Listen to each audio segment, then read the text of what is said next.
Hi, my name is Rachel Carter. I am 27 years old and currently living in Boston. A few weeks ago, I finally walked across the stage to receive my degree in environmental technology, a dream I had been forced to put aside for 8 long years. At 19, I had to drop out of college because I could no longer afford the costs, and I thought the dream of graduation would remain a wound that never healed. Yet the day I should have felt the proudest became the most bitter memory of my life. At my own graduation dinner, in front of relatives and friends, my father stood up and declared that my career was nothing more than a filthy job, unworthy of the Carter family's name. He bluntly announced that I would not receive any share of the family's assets, that everything would go to Sophia, the younger sister who had always been treated like a precious jewel. My mother sat beside him, nodding in agreement. I stood there, holding my diploma in my hands, yet deep inside it felt as though I had just been erased from the Carter family tree. I know some of you listening to my story might understand that feeling, the feeling of being rejected, humiliated, and cast aside by the very people who gave you life. Have you ever experienced such a moment? When you achieved something, but your family twisted it into shame. If you've ever been dismissed or looked down upon, let me know where you're watching my story from. I want to believe that out there, I am not alone. I was born into a family that, from the outside, looked like the perfect picture of success. The Carter family owned a long-standing chain of hotels across New England, old brick buildings with elegant facades standing proudly in the heart of wealthy towns, welcoming thousands of summer tourists each year. To the neighbors, my father was a successful businessman, my mother a refined socialite, and we, the two Carter daughters, were the proof of a distinguished family. But that was just the polished mask meant to impress outsiders. Behind the doors of the white-fenced mansion with its rose garden, my life was dictated by a harsh order. All the light was reserved for Sophia, and I was nothing but a shadow. Sophia was 2 years younger than me, yet from childhood she was treated as the family's treasure. My parents were endlessly proud of her delicate looks, her polished manners, and, most of all, her early fascination with business, a perfect reflection of my father's dream of a successor. I remember vividly how, when we were children, he would sit with Sophia every night, telling her stories about the first hotel my grandfather built, about how the Carter name became a legacy. Sophia's eyes would shine with excitement, hanging on every word, while I sat in the corner, feeling like a spectator at a play written entirely for my sister. The bitterest part was that no matter how hard I tried, my parents refused to see me. I was a top student, always near the top of my class, and I had been accepted into a prestigious university to study environmental science, a field I had loved since I was a child. I still remember designing recycling projects in high school or volunteering with friends to clean up beaches, and the joy I felt knowing I was contributing, however small, to protecting the planet. That joy meant more to me than any gift. But in my parents' eyes, none of it had any worth at all. When I sat in front of them, holding out my acceptance letter and asking for financial support to pursue the field I loved, I truly believed I had a chance to prove myself. But my father only gave a cold laugh, his voice sharp as a blade. Don't waste money on trash collecting. If you study business like Sophia, we'll pay. But if you insist on following that filthy path, you're on your own. My mother sat beside him, not objecting, only nodding in quiet agreement. Those words fell into the vast room like a verdict. I still remember the wave of humiliation rising to my throat, my eyes burning with tears I refused to let fall, forcing a smile as if nothing had happened. I tried to survive on my own, working part-time, borrowing, saving every dollar just to stay in school. For the first 2 years, I juggled classes with jobs, waiting tables at a restaurant, babysitting for neighbors, even scrubbing mall floors during overnight shifts. I believed that if I endured long enough, one day my parents would recognize my efforts and finally offer support. But reality was harsher than I ever imagined. Tuition and living costs were overwhelming, and the debts piled higher each semester. By the end of my second year, I was forced to do the one thing that shattered me: submit my withdrawal form. I left the dorm in silence, carrying nothing but an old suitcase and the crushing sense that every door had slammed shut in my face. Meanwhile, Sophia lived in a different world. My parents spared nothing for her. When she was accepted into an MBA program in New York, they immediately paid her full tuition, rented her a luxury apartment in Manhattan, bought her an expensive car to get around, and sent her a generous monthly allowance. Every weekend, my mother boasted to her friends that Sophia is the pride of the family, while my father could hardly contain his pride when speaking about the future heir of the Carter hotel chain. As for me, my name was rarely spoken. At family gatherings, whenever someone asked what I was doing, my father would dismissively answer, "She's still wandering around, nothing worth mentioning." Och, I must have asked myself 1,000 times. Why me? Why am I not valued the way Sophia is? What did I do wrong to be treated like an outsider in my own family? Through my entire childhood and into my adult years, I never received an answer. I only knew one thing. Inside the Carter house, the place that should have been my safe haven, I never once felt like I truly belonged. Those injustices slowly carved a lasting pain into me, but they also became a silent source of strength. I swore that one day, I would prove them wrong, that my career was not filthy, and that my worth would never be defined by their contempt. But at that time, I was only a 20-year-old girl, forced to pack away her dreams and step into the world with empty hands. And it was in that darkness that I began the first steps of my own journey toward independence. When I dragged my old suitcase out of the dorm in my sophomore year, I knew I would never return to my parents' house in the Boston suburbs. I had already endured enough cold stares, dismissive words, and the feeling of being treated as a burden. I chose to go in a different direction, even though that direction offered nothing certain except a cramped rental room and the little money I earned from manual jobs.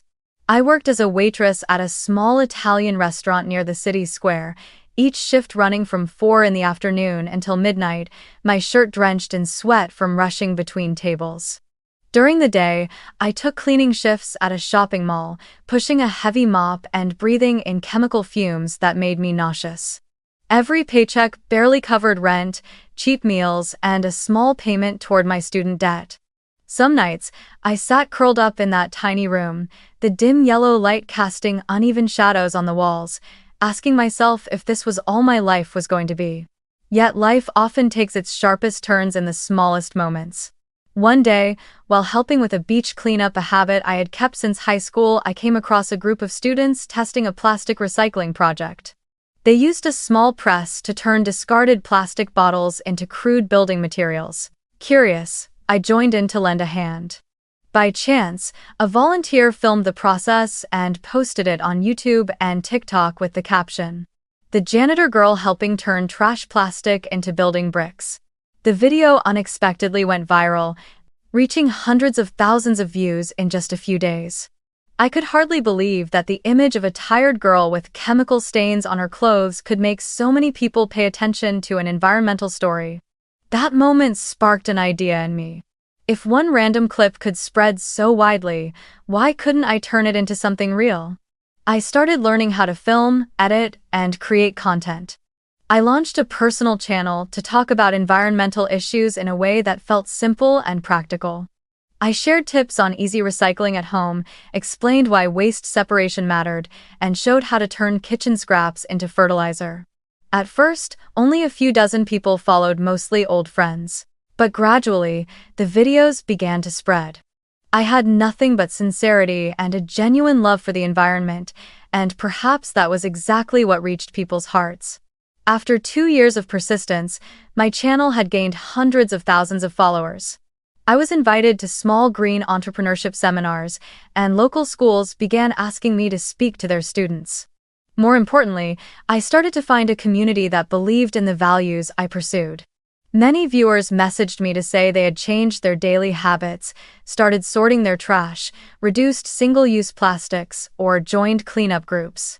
Each message felt like a quiet encouragement, reminding me that the path I had chosen was not meaningless, even if my family still dismissed it as a filthy job. From creating content, I began to dream of something bigger, turning recycling ideas into a real business. At 24, together with a few like-minded friends, I founded GreenPath Solutions, a startup dedicated to researching and producing building materials from recycled waste. In the beginning, we worked out of a rented garage, using outdated machines that broke down constantly. I remember freezing winter nights when the whole team huddled together against the cold, experimenting with formulas while sipping instant coffee to stay awake. Little by little, the first bricks made from recycled plastic were born, sturdy enough to build a small wall. At first, GreenPath was just an unknown name, but with the support of the community, we started raising funds. I launched a crowdfunding campaign online, telling my own story from being rejected by my parents to building value out of waste. To my surprise, thousands of people contributed, not only because of the product but because they saw in us a belief in a sustainable world. The money raised was enough to buy new equipment, rent a small workshop, and hire more workers. A year later, an environmental fund in Boston noticed our project and decided to invest. That was the turning point, transforming GreenPath from a fragile startup into a recognized company in the recycling industry.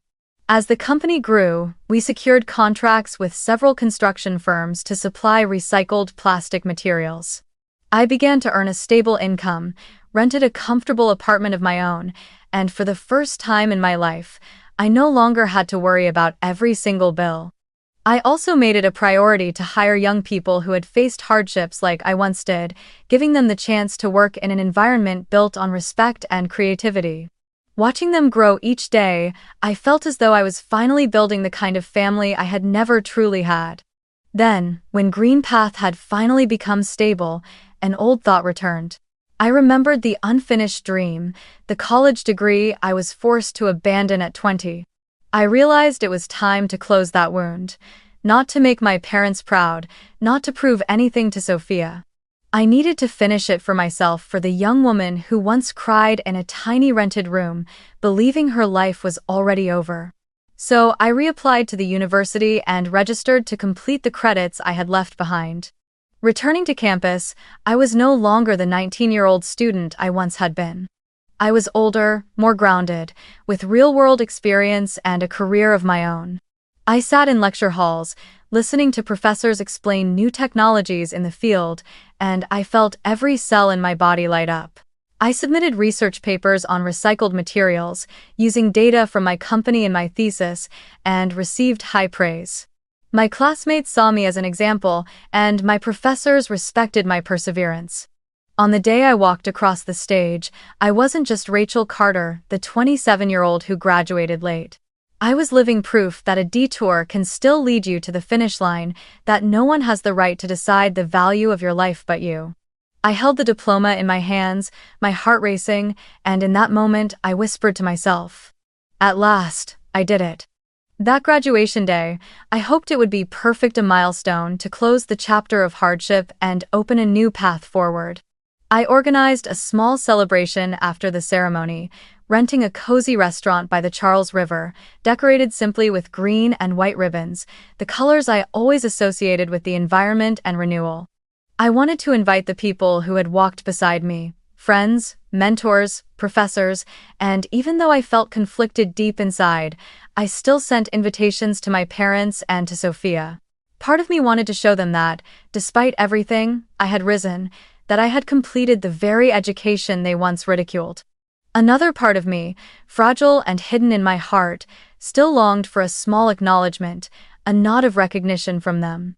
Guests filled the room, each one smiling and congratulating me. Old friends from my first college, colleagues from GreenPath, and even the professor who had guided me through research all raised their glasses in my honor. In that moment, I felt I truly had another kind of family, people who believed in me and in my worth.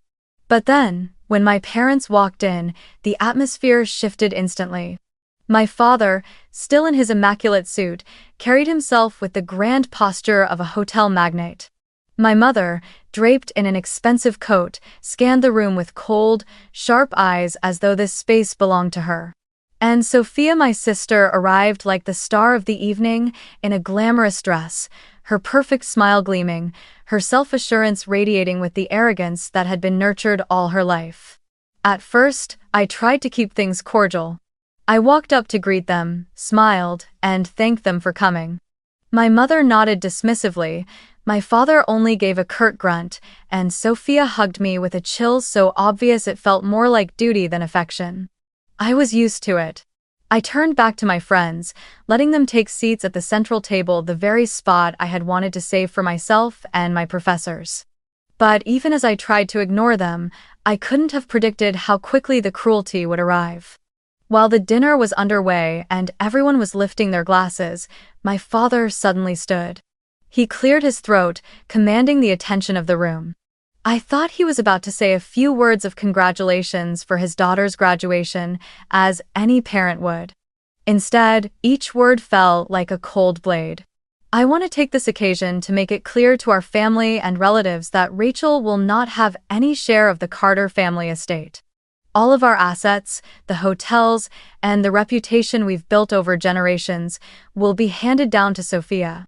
She is the one truly worthy of carrying on this legacy. The room froze. I sat in shock, my glass trembling in my hand. I could hear my own breathing quicken, as if the world around me was fading away. I tried to tell myself I had misheard, that perhaps he would follow up with words of pride for me. But then my mother rose, her tone sharp and cold as she added, "Rachel, you already have your own career, your own company, a good income. Sophia is the one who needs support. It's only natural. We just want things to be fair." I didn't even have time to respond before my father gave a cold laugh, shook his head, and said something I will never forget.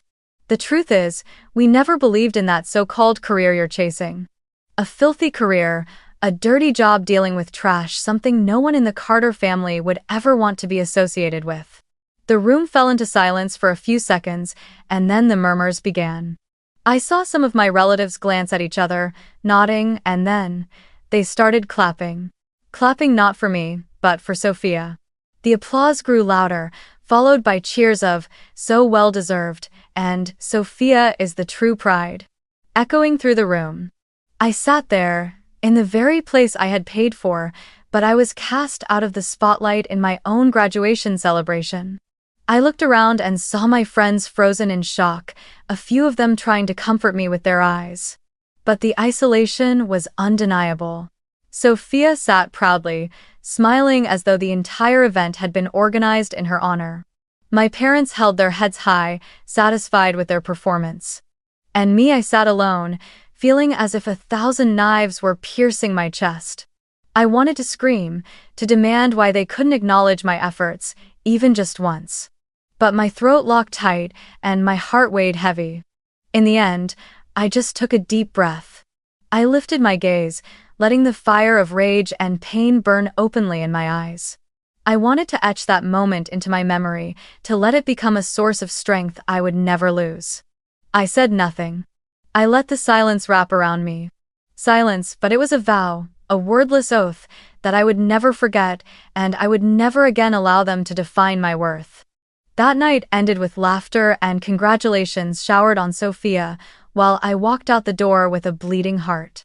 Yet I also knew that in that exact moment, a part of me had died, the part that still longed for my parents' love and approval. And when that part of me died, another version was born, stronger, fiercer, and ready to face whatever waited ahead. A few months after that haunting graduation night, I had slowly fallen back into the rhythm of my daily life. Work at Greenpath kept me busy with new projects, new clients, and the steady belief that I was building a solid path of my own. And yet, just when I thought I could leave the pain behind me, the past came rushing back uninvited, crashing straight into the middle of the night. That night, the clock had just struck close to 1 in the morning. I was drifting in and out of sleep after a long day when my phone rang insistently. On the screen appeared a name I had long stopped expecting. Dad. My heart tightened for a second, part surprise, part irritation. We hadn't spoken since the graduation dinner. And yet here he was, calling me in the dead of night. Something in my gut told me this could only mean trouble. I picked up. On the other end, my father's voice came through, not arrogant, not commanding as it always had been, but laced with panic. "Rachel, are you there? We're in big trouble." I sat up, switched on the bedside lamp, and listened as his words shattered like broken glass. He explained that the family's flagship hotel in Newport had just been hit by a massive storm. The roof was badly damaged, water had poured into the grand ballroom, and the estimated repairs would cost nearly $150,000. Normally, insurance would cover most of it, but Sophia, as the newly appointed head of finances, had signed the wrong type of contract. The policy didn't include coverage for natural disasters of this scale. In other words, none of the damage would be reimbursed. I sat in silence, emotions churning inside me. This was the direct result of putting all their trust and power into Sophia, the pride of the family. My father let out a heavy sigh, and then spoke again, his voice caught somewhere between authority and pleading. "Rachel, you have a company, you have money, you can manage this. Help the family just this once. Sophia is young, mistakes are natural. But if the hotel isn't repaired, Carter Hotel's reputation will collapse. Family comes first, you must help your sister this time." I tightened my grip on the phone, the memory of that graduation night flashing back in full force. The cruel words still echoed in my mind. Filthy career, no share in the inheritance. A bitter smile tugged at my lips, one so sharp it hurt even me. My voice was calm, but every word carried weight as I replied. "Father, I was once cut out of the inheritance, once called the daughter chasing a filthy career. And now you want me to save the very thing you were so proud of, when on that day you stood before our relatives and erased me from the family. If you need money, why not sell one of those luxury hotels? You always said they were your pride." The line went silent for a few seconds. I thought maybe he would reflect, admit at least some part of the truth. But no. His old self came roaring back, his voice sharp and furious. "You really are an ungrateful child. We raised you all these years, and now when we need your help just once, you refuse. How dare you, ungrateful." I drew in a long breath. My heart ached, but at the same time, it felt colder, steadier. Softly, I answered. "You chose Sophia. You declared to the entire family that I was no longer part of it, so don't call me ungrateful. I'm simply living the place you put me in."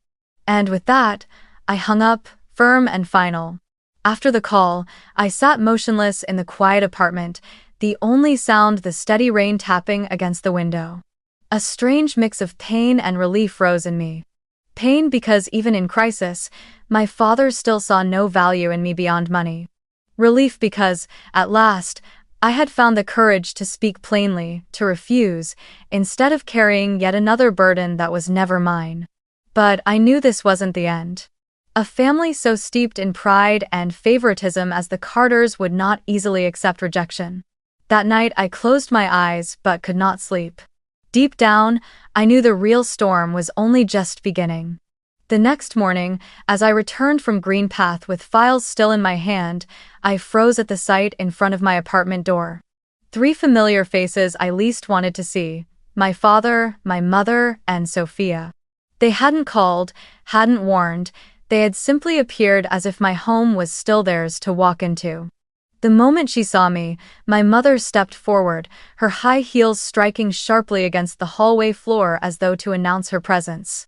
My father stood behind her, arms folded, his face dark with anger, his eyes glaring. And Sophia, she stood in the middle, her eyes red and swollen, clutching her purse tightly, looking both miserable and afraid. I sighed, unlocked the door, pushed it open, and said coldly, "Whatever you want to say, come in. But don't expect me to make coffee or tea." They stepped quietly into my small apartment, not wide or luxurious like the Carter mansion, but the only place where I truly felt safe. My parents glanced around, their eyes carrying a hint of disdain, while Sophia sat down on the sofa, her head bowed. My mother was the first to speak. Her voice tried to sound gentle, but I could hear the urgency pressing beneath each word. "Rachel, your father already explained last night, the family is on the brink. You have a company, you have resources, and $150,000 isn't that much for you. If you don't help, the hotel will collapse. The family's assets, the honor we've built for generations, it will all be gone. She paused, as if waiting for me to soften. I sat across from her, arms folded, staring directly into her eyes. A bitter wave rose inside me. Years ago, when I begged them for just a little help to continue my studies, even a few $1,000s was called wasteful, throwing money into something meaningless. And now, $150, 000 was spoken of as if it were a feather's weight, simply because it concerned Sophia. My words came slow and sharp, each one like a blade. When I needed support to keep studying, you said no. When I was mocked, called the daughter chasing a filthy career, you stayed silent. And now you dare to stand in my apartment and say $150,000 is nothing to me? I'm sorry, but I am not an open wallet for you to drain whenever you please. At that, Sophia broke down crying. Tears streamed down her face, her shoulders trembling. She lifted her gaze toward me, pleading. Sister, I was wrong. I wasn't careful when I signed the contract. I didn't mean to. I know I dragged the hotel and our parents into this. Please, just save me this once. I promise I'll never make another mistake. She reached out her hand, desperate, as if hoping I would take it. For a fleeting moment, something in me stirred memories of us as children rushing back. But then I remembered the times she smirked in satisfaction at our parents' favoritism, the victorious gleam in her eyes whenever I was pushed aside. I drew in a long breath, fixed my gaze on her, and answered coldly. Sophia, consequences are the price everyone must pay. Each person is responsible for their own choices. I have no obligation to save anyone here, especially after what you and our parents have done. The air in my apartment grew so tense it felt ready to explode. My father slammed his hand on the table, his voice booming like thunder. You are nothing but ungrateful. You're just a failure we picked up and raised. Without this family, you'd be nothing. Don't forget who fed you and raised you. His words came out like venom, his face flushed red, his eyes burning into me with fury. I stayed seated, but inside me, rage erupted like fire. I remembered the nights I scrubbed floors alone, the coins I scraped together to pay tuition, the times I stood outside a store watching Sophia receive a luxury car from them. I remembered every insult, every time I was called filthy. And now, they dared to say I was nothing without them? I rose to my feet, standing face to face with my father, my eyes locked on his. You're wrong. I don't need this family to define my worth. I stood up on my own, built my company with my own hands, and finished the dream you crushed. If there's anyone here who is nothing without the Carter name, it isn't me. The room went still. My mother froze, Sophia sobbed through hiccups, and my father staggered back, too enraged to form another word. I walked to the door, swung it wide open, and motioned firmly. Out. When they didn't move, I said again, my voice sharp and final. I won't say it twice. Get out of my home. Slowly, reluctantly, they rose, carrying with them a humiliation they had likely never tasted before. My father muttered curses under his breath, my mother tugged Sophia's arm, and my sister turned her tear-streaked face toward me, but I felt nothing anymore. As soon as they stepped outside, I slammed the door shut. The echo thundered through the hallway like the final punctuation mark to every tie that remained. I stood there, my back against the door, my heart pounding. Tears welled in my eyes, but they weren't born of regret, they were tears of release. For the first time, I had spoken every truth, claimed my power, and broken free from their control. And with that door closed, I knew I had entered a new chapter, one where I stood only on my own, leaving no space for the Carter family's poison. I thought the story ended when that door slammed shut. But I underestimated Sophia. She had never accepted failure, least of all failure at my hands. The sister she had been taught all her life was beneath her, useless. A few days after that confrontation, the storm truly began. And this time, it wouldn't be confined to four walls, it would spill out under the eyes of millions of strangers. One Monday morning, just as I arrived at the Greenpath office, my assistant came rushing in with her phone clutched tightly in her hand. Rachel, you need to see this right now. On the screen was a Facebook post from Sophia's own account. A long, emotional caption stretched across the page, paired with old family photos. In it, she spun an entirely different story. That our frail, aging parents had been cruelly turned away by me, that when they came to my door I had heartlessly thrown them out into the storm. She painted me as a cold-blooded woman who valued money over family, who ignored the desperate pleas of her little sister asking for forgiveness. The post ended with a line dripping in sentiment. Sometimes, success makes people forget their roots. Family is supposed to be everything, but to my sister, it's only a burden. Reading it, I wanted to laugh and scream all at once. The story was twisted beyond recognition, turning me into a monster. Within hours, the post had tens of thousands of shares and hundreds of furious comments. Ungrateful brat. What kind of child would be so cruel? Raised by parents only to betray them like this? The accusations piled up, each one like another knife to the chest. My hands shook as I scrolled, frozen in place, feeling as though the air had been punched out of me. But Sophia wasn't finished. On Reddit, a new account clearly hers posted a long novel-like tale under Reddit family drama. This time, the story was told from the perspective of the helpless younger sister. She cast herself as the victim, while I was the ruthless success story, the heartless entrepreneur who used my company and wealth to trample over my family. Because Reddit is notorious for rallying fiercely against stories of injustice, the post shot to the top. Thousands of comments poured in, cursing me with the ugliest words imaginable. I had never felt the world turn its back so quickly. From a young entrepreneur admired by many, I had become, in a single night, a symbol of ingratitude. Every time I opened my phone, there were insults waiting, hateful messages, threatening emails. Some people even tracked down the address of my company, sending handwritten letters scrawled with warnings. You will pay. I was shaken, overwhelmed, but the deepest cut of all was watching the fallout reach Green Path, the child I had built with my own blood and tears. A major client called me, his voice hesitant. Rachel, we've seen what's been spreading online. I don't know what to believe, but our company doesn't want to get dragged into controversy. We'll have to suspend our contract. After that call, 2 more contracts were canceled. The numbers on our financial board began to plummet. I looked at my team, the people who had trusted me from the very beginning, and I felt as though I was betraying them. They didn't say a word, but the worry in their eyes was impossible to hide. Every morning when I walked into the office, I felt the weight of skeptical glances. Local newspapers started running sensational headlines like, Boston CEO accused of abandoning elderly parents. I became a talking point in coffee shops, on radio shows, and in streams of vicious online comments. The crowd didn't know the truth, and they didn't care to. For them, Sophia's sentimental story was far easier to swallow than the messy, complicated reality. At night I lay in bed, my phone buzzing endlessly with new notifications. Every time I opened it, another storm of hatred poured out. Trash. You don't deserve to be human.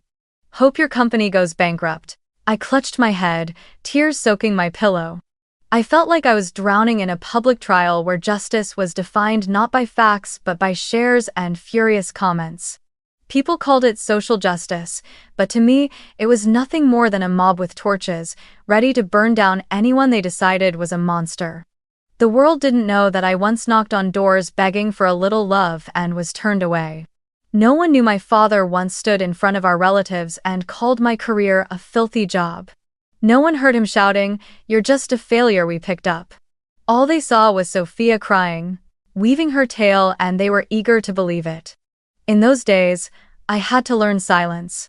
Every rebuttal was twisted, every attempt to explain only fueled the mob's rage. I watched Green Path stumble, contracts slipping away, finances tightening. I watched my employees struggle to stay focused in an atmosphere so heavy it was hard to breathe. And for the first time since founding my company, I felt real fear, not of business failure, but of losing everything to the lies of my own family. I remember sitting alone in my office late at night, the yellow lamp casting its glow over the stacks of papers on my desk. In my hand was a printed copy of Sophia's post, every word etched like a scar. I asked myself, why does she hate me so much? Why does my family not only want me to fail in their eyes but also drag me down before the whole world? What she had done wasn't just an attack on my personal reputation, it was a direct threat to the survival of GreenPath, the company I had poured nearly all of my youth into building. I needed a clear, legal, and powerful way to fight back. And the first name that came to my mind was Rachel Kim, a college friend who had since become a lawyer, specializing in business and media law. The last time I had seen Rachel Kim was at an environmental conference a few years back. At that time, she had just joined a major Boston law firm, well known for defending small businesses against defamation and unfair competition. I still remembered her joking, "If anyone ever tries to make up lies to destroy your company, just call me." I had laughed then, never imagining those words would one day become my lifeline. I picked up my phone, my hands trembling with both anger and desperation. The moment I heard her voice on the other end, I almost broke down. I told her everything: the Facebook post, the Reddit story, the canceled contracts, the threats. I even told her how my parents had stood by Sophia's side, silently allowing her to spread her lies. When I finished, there was a pause on the line. Then Rachel Kim's voice came, firm and steady. "This is a textbook defamation case, Rachel, and we're going to fight." The very next day, I was sitting in her office, the polished wooden desk covered in documents. Rachel Kim explained everything carefully. Under Massachusetts law, any false statement that damages a person's reputation and financial stability can be grounds for defamation. She pointed out the phrases in Sophia's post: "Rachel abandoned her elderly parents. Rachel threw her crying sister into the street," that were clearly fabricated. More importantly, those statements had directly caused GreenPath to lose contracts and suffer financial harm, something we could prove with numbers. I handed Rachel Kim the emails from clients canceling their contracts, their revenue reports showing the sudden drop right after Sophia's post went viral. I gave her printed screenshots from social media, thousands of hateful comments, and even the threatening letters sent to GreenPath. Looking over the pile of evidence, Rachel Kim nodded firmly. "We have everything we need. Sophia will pay for this." Just a few weeks later, the official lawsuit was filed in Boston court. The news spread quickly in the opposite direction. GreenPath CEO sues younger sister for defamation. The press jumped on it again, but this time with a different tone. Some began to ask questions. Had Sophia really fabricated the story?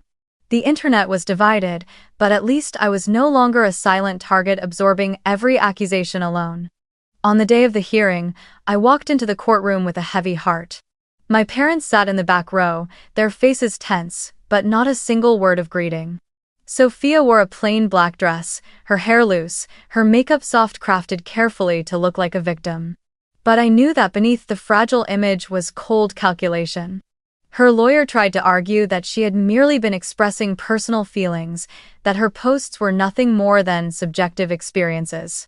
But when Rachel Kim presented the evidence emails from clients stating they did not want to be associated with Rachel Carter's family scandal, financial reports showing losses matching the timeline of Sophia's posts, and excerpts where Sophia had written her claims as if they were undeniable facts, the defense crumbled quickly. I still remember the moment Rachel Kim rose to her feet, her voice ringing sharp and steady through the courtroom. "Your Honor, this is not a private confession. These are public statements, false statements, read by millions, which have caused severe damage to a legitimate business. My client has not only been defamed but has suffered measurable financial losses. This is defamation, plain and clear." Sophia bowed her head, her hands clenched so tight her knuckles turned white. My father stared at the floor, my mother exhaled heavily, unable to meet my eyes. I sat there trembling inside, but also filled with pride. For years, I had been forced into silence against injustice. But this time, I had a voice. When the judge delivered the verdict, the words rang like a bell of release. The defendant, Sophia Carter, is found guilty of defamation. She is ordered to pay the plaintiff, Rachel Carter, $250,000 in damages, including financial losses and emotional distress. The room erupted. Sophia broke down, sobbing uncontrollably, while my father shot to his feet, his face red with humiliation. The Carter family, a name once associated with prestige and elegance, was now a public spectacle. Headlines flashed across the media. Youngest Carter daughter loses defamation case, ordered to pay sister. Pictures of Sophia leaving court with swollen eyes flooded the internet. And for the first time, I saw the comments begin to shift. Maybe we were wrong to believe Sophia. Turns out Rachel was the real victim. Greenpath slowly began to recover. Some clients returned, and even new partners reached out, saying they admired me for having the courage to stand up for the truth. But for the Carter family, the stain would never wash away. $250,000 wasn't a devastating amount for a hotel chain, but the real loss was their dignity, the image of a distinguished family they had spent decades building.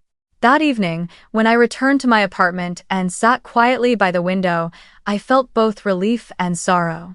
I had won, but the victory wasn't sweet. Somewhere deep inside, I had still hoped my family might change, might finally understand me. But reality proved otherwise. They only recognized my worth when they were forced to pay the price. I closed my eyes, took a deep breath, and whispered to myself, "This is only the beginning. I will never let them define me again." And I knew, after this trial, the Carters would only sink deeper. What followed was nothing short of an earthquake for the Carter family. News of Sophia losing the case and being ordered to compensate me spread across Boston and New England. The press, once eager to praise Carter hotels, the symbol of luxury, now splashed headlines dripping with irony. From prestige to scandal, the Carters collapse under their own weight. Images of my parents leaving court, faces hollow and broken, Sophia wailing in her lawyer's arms, flooded social media as objects of ridicule. Gossip swirled endlessly, and for the first time, the Carter name no longer meant glamour but failure and greed. Soon, the rumors became reality. To pay the damages and keep cash flow alive, my parents were forced to sell off part of the hotel chain. One of the oldest hotels in Rhode Island, the very heart of the brand, was sold to a real estate conglomerate. The news sent shockwaves through the extended family, the same distant relatives who once fawned over them, now turning away. Loyal customers withdrew, and many longtime employees resigned. My parents, once standing tall at charity galas, adored by society, were reduced to mockery. I watched it all unfold from a distance, wrapped in a strange silence. I didn't feel joy, and I didn't feel vindication. I only felt emptiness. Perhaps because I had seen this ending coming for years. A family built on favoritism and arrogance was bound to collapse sooner or later. The trial had only been the final nail in the coffin. One winter morning, as Boston lay under a blanket of icy fog, I heard a knock at my apartment door. When I opened it, I saw my mother. She no longer looked like the elegant Mrs. Carter. Her face was gaunt, her hair streaked with gray and unkempt. Her eyes were sunken, ringed dark from sleepless nights. In her hand was a worn, shabby purse, nothing like the designer bags I had grown up seeing her carry. "Rachel." My mother's voice trembled. "Your father, he's in the hospital. His heart gave out after these stressful months. The doctors say he needs an emergency surgery, about $20,000. Can you help? No matter what, he's still your father." I stood there, staring at her as if she were a stranger. In that instant, memories surged back, the times I had begged for a few $1,000s to stay in school and been refused, the mocking words that my career was filthy, the family gatherings where I was isolated in plain sight. I remembered that night my father shouted in my face, "You're nothing but a failure we picked up. Without this family, you'd be nothing." And now, here they were, standing at my door, begging for every dollar to salvage their pride and his life. Inside me, there was no hatred left, but there was no love either, only a hollow, frozen emptiness.